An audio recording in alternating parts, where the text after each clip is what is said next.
go so far as to consider us a family. A big, loud, slightly dysfunctional family, but a family nonetheless. As a class, we've shared our ups and our downs, and we've grown not just individually, but collectively as well. After all, we all walk by the same banners moving proudly down the main hallway each and every day. And whether or not we actually read them, they've become a part of us, a part of what we continue with as we all go our separate ways. Faith in the presence of God. This is so incredibly prevalent here today, because it is today that we graduate before God. While we may not all be Catholic, we have learned so much about God and religion and our own place in this big, beautiful world through the teachings that have been bestowed upon us through 4 years of religion class. Personally, my favorite was Mr. Porch's Sacred Spaces class last summer. We learned about a multitude of different religions. We viewed the world through their eyes, and we visited holy, sacred places all over the world. I also think that we all have found God in the everyday places and actions we've experienced.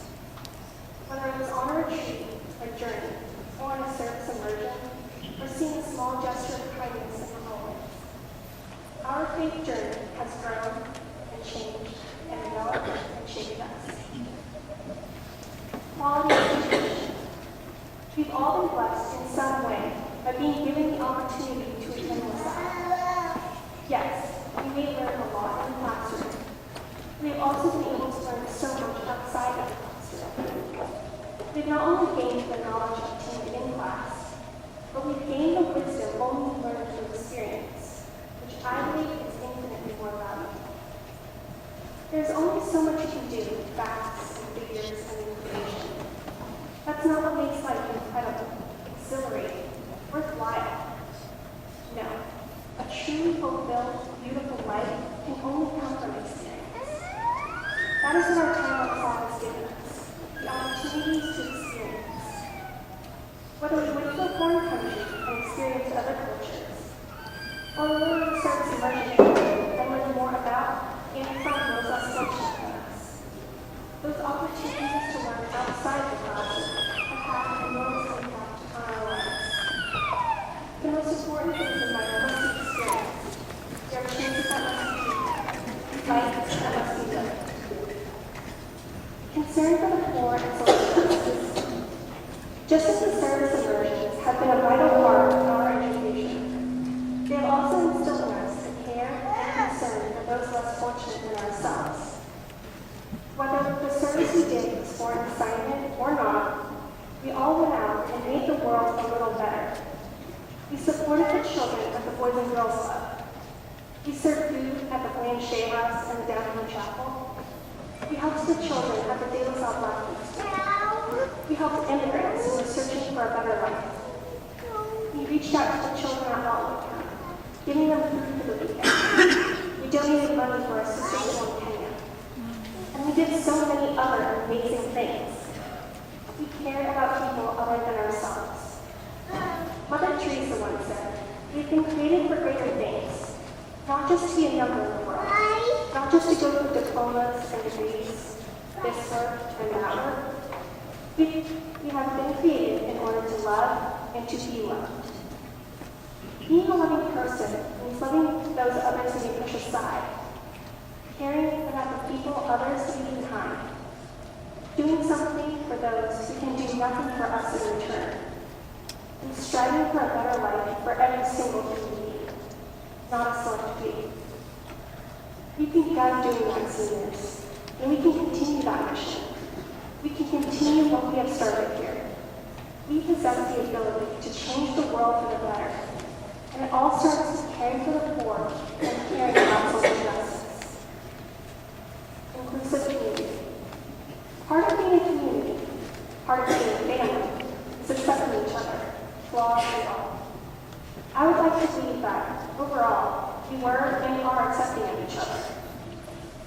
We may not always agree, and we may have pitched fights and bickered, but that's also what families do.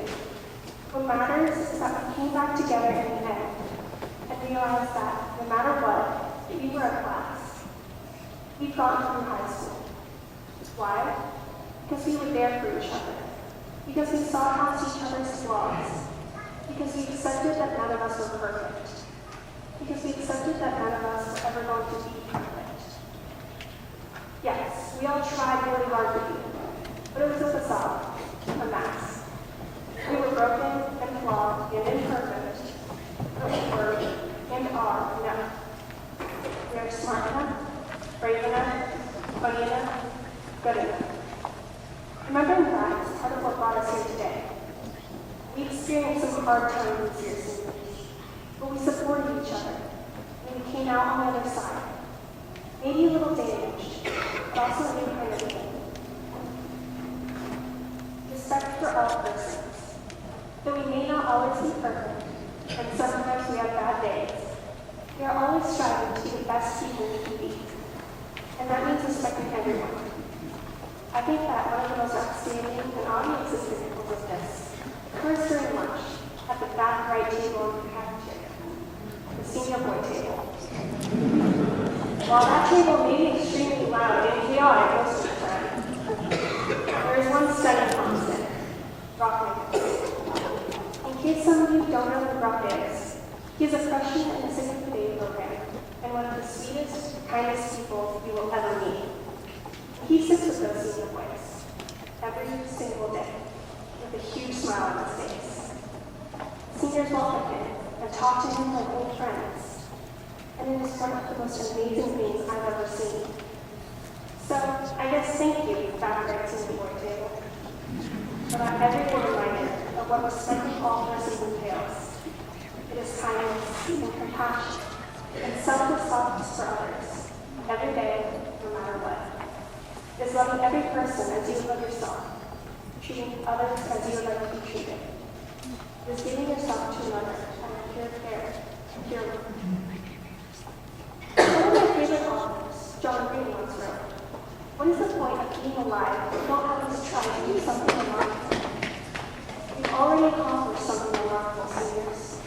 Tomorrow, we will become high school graduates. That is definitely something to celebrate. But there's more than that. Our something remarkable isn't just finishing the race. It's what we did while we were still in it. We became the amazing young men and women I see before me. We've discovered more of who we are and who we want to be. We've chased our passions, and we've learned from our mistakes. We supported and cared for each other. And we took that support elsewhere, to those who needed us most. We became big brothers and sisters. On that first day of high school, we entered to learn. Well, we've done our learning. Now it's time to leave, go out into the world, and do our service. Let's go do something remarkable. Let's go be something remarkable. Thank you.